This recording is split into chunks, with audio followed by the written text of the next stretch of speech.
Right now, meron na hong mga arrest order laban kay Pastor Kibuloy from the court, from Davao and Pasig RTC. So, will you advise na po kay Pastor Kibuloy, considering na korte na po yung may arrest warrant na sumuko na po siya? Yan naman po lagi ang ating panawagan sa ating mahal na kaibigan at mahal na compatriot kay Pastor Kibuloy na total ito po ay nasa korte na. Mas maganda po sana na makapagpakita na siya. Para po, alam nyo kasi yung mga ganitong bagay,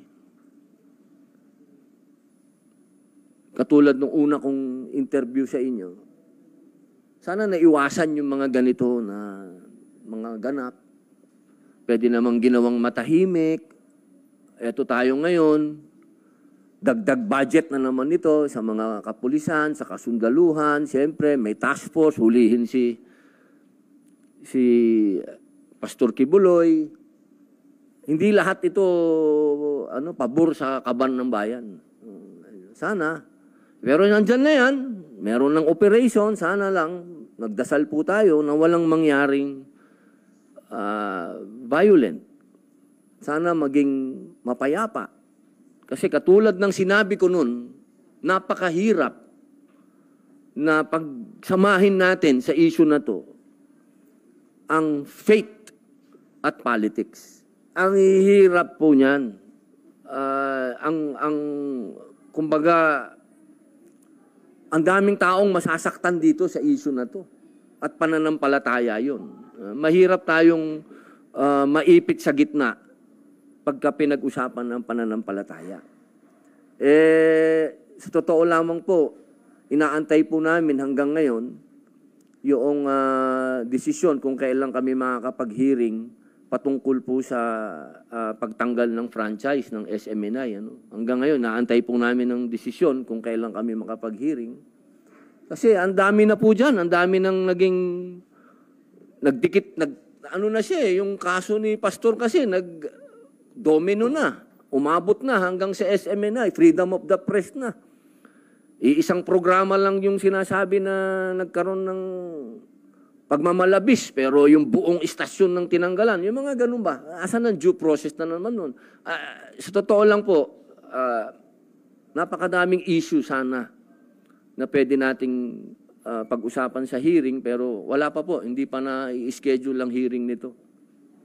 Sir, the issues no, yung kay Pastor, yung mga nangyayari po sa kanya, do you believe that it is part of a political perspective? Oh, definitely. Definitely. Kaya sana nga, ang pakiusap ko, wag natin, kung politika ang issue natin kay Pastor, wag natin idama yung religion. Kasi wag, never nating itatouch ang religion. Nakakatakot yan na pakialaman natin.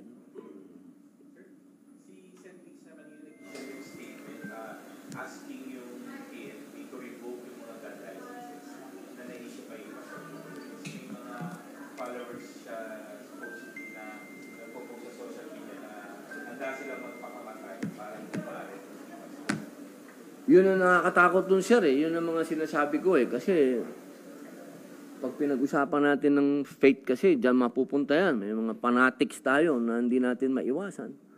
Pero hindi naman natin pwedeng panghawakan ng batas na porket identified kay Pastor, kakansilin na natin yung kanilang mga in-issue ng PNP. Wala naman silang kaso. Siguro, kasi dito sa bayan natin, hanggat hindi ka pa napapatunayan na may kasalanan, mahirap na sasabihin natin kansilahin kagad yung kanilang mga permit to carry o LTAP nila.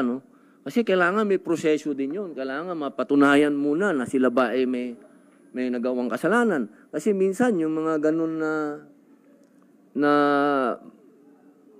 ang hirap pare, napakahirap na parang kasi ako, nangyari sa akin yan, kinansila yung mga baril ko pare, na ano yan nung sumuporta tayo sa 2013 na gulo sa Lahad Datu. Openly, sumuporta tayo sa mga tausug. Ang nangyari sa akin doon, nakansila lahat yung... Hindi ko alam, biglang kinansila lahat yung ano ko, yung permit to own, lahat yun. Kinansila. Nagulat ako, sabi ko, para naman yatang ang aking karapatan na nasagasaan yata. Pero ang nilabas nila, yung mga ex-convict, hindi pwedeng magbarel. Kaya wala akong nagawa. Dumating lamang yung aking absolute pardon, kaya ako nakakuha uli ng barel. Pero sabihin, sana yung mga ganitong bagay, wag na nating palakihin ba? Yung mga supporter ni Pastor, natural lang di silang makapagsalita dahil sa kanila, pakiramdam nila, naapi yung kanilang pastor. Wag lang sana, pakiusap lang natin dito sa mga kaibigan natin, maging kalmado po kayo. Hindi solusyon ang karahasan.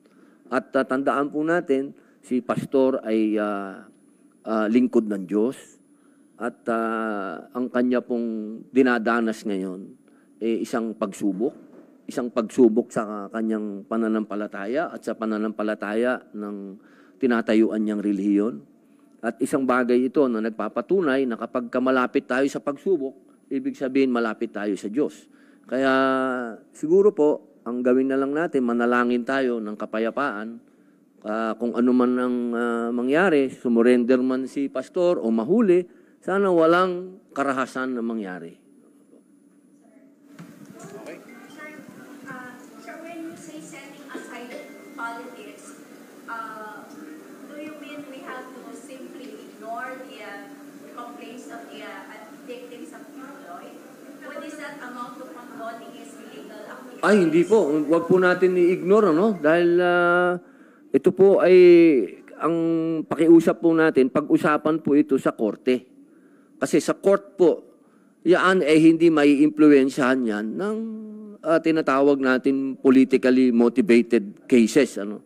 Kasi alam naman po natin na yung ganitong bagay, hindi natin maiiwasan na magkaroon ng kulay politika. Kasi alam naman natin yung mga naganap noong panahon ng administrasyon ni Pangulong Rodrigo Roa Duterte at sa administrasyon ngayon. Siyempre, hindi naman po tayo mga bulag.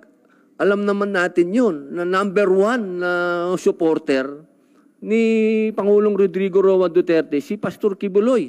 Number two, lumaban yan sa mga NPA, sa mga komunista. Hindi naman po natin maipagkakaila din na karamihan sa mga sumusuporta ng laban kay Pastor Kibuloy, may kinalaman sa politika.